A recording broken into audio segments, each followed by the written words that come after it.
Was this not foretold in shadow? Prize the ignorant dark out from 'neath your lidded eyes, that you may see how cruelly the dawn breaks.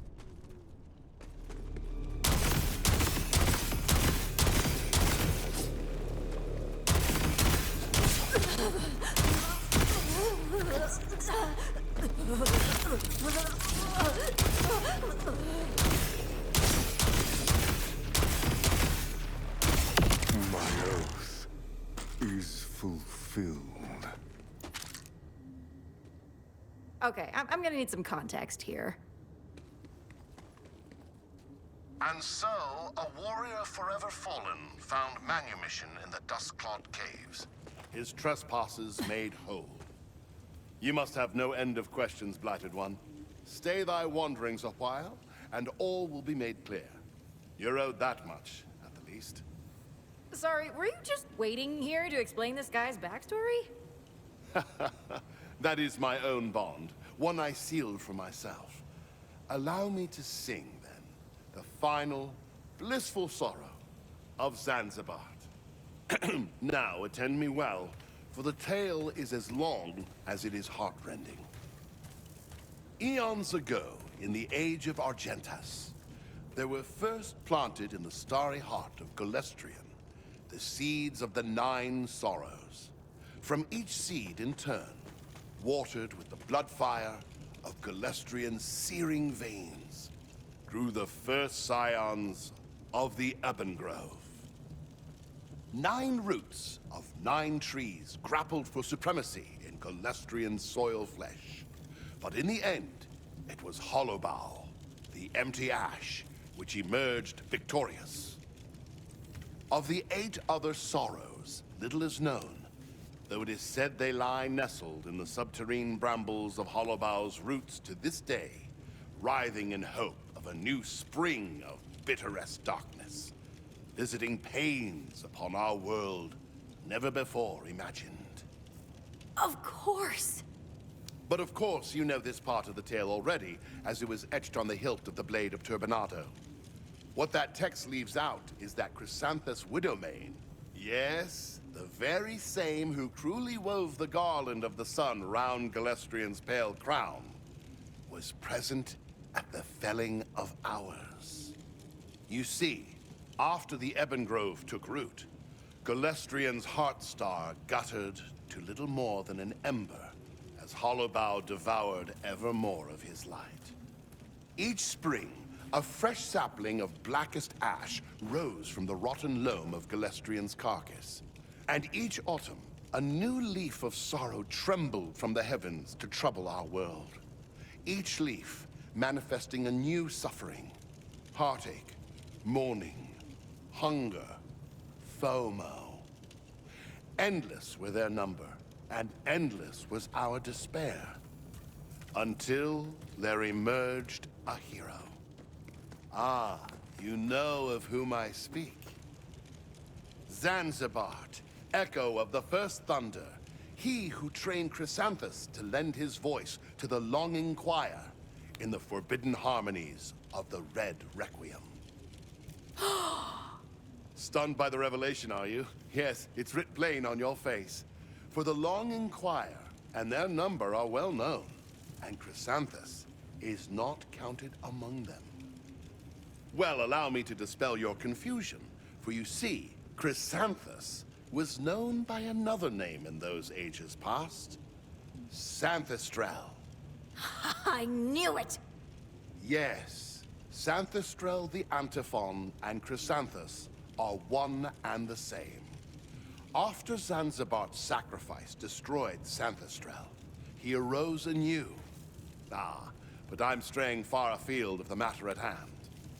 It was Zanzibar who trekked across the Shatterglass Plain, who navigated the Amber Labyrinth, who stared the withering canoness down from her Celestine throne, to reach Galestrian's Barrow and the Ebon Grove within.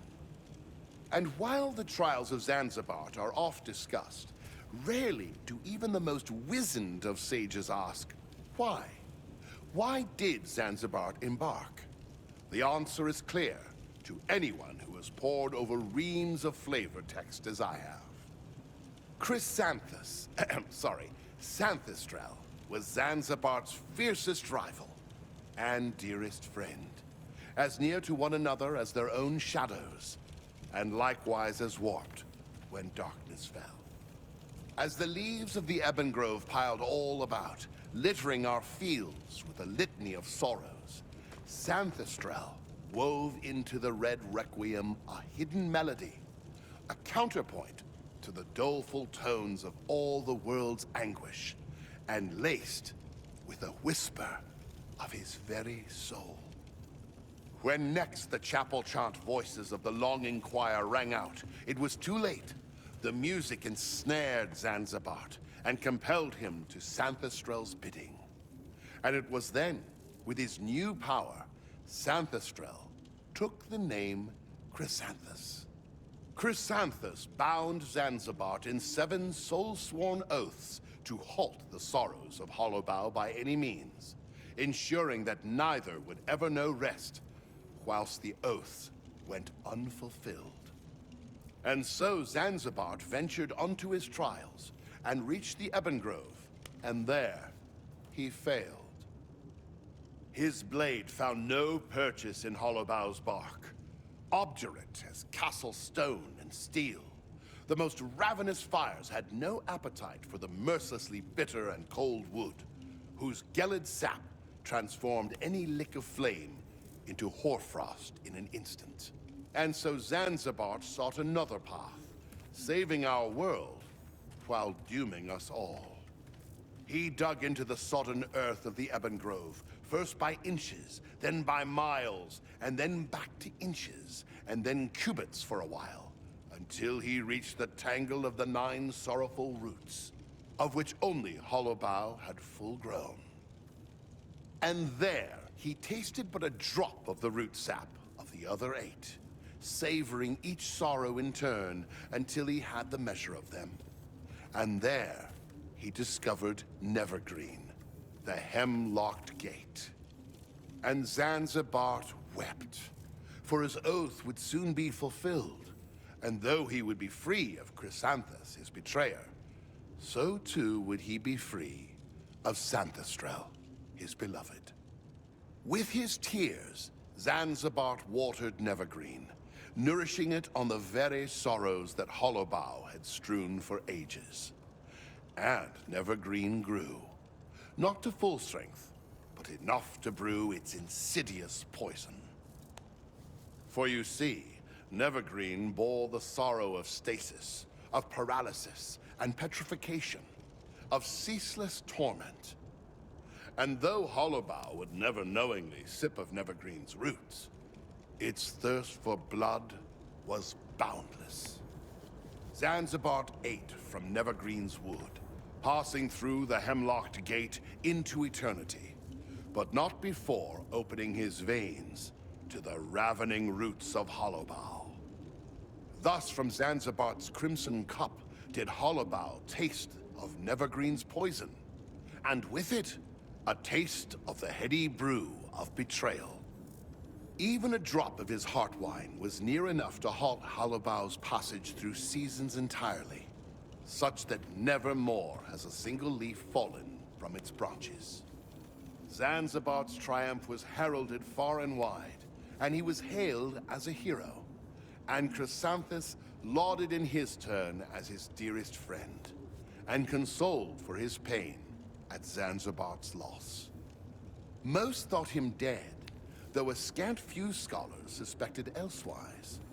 And in a long-forgotten cave, Chrysanthus built a tomb in the hopes of one day finding his rest with his wearied companion. In the end, however, with Zanzibar preserved, Chrysanthus too was doomed to unending.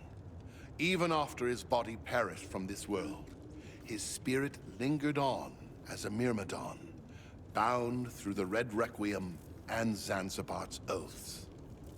It was long said that, should he ever find his rest to join Zanzibar, their oaths would be fulfilled, and they might know a measure of peace at last.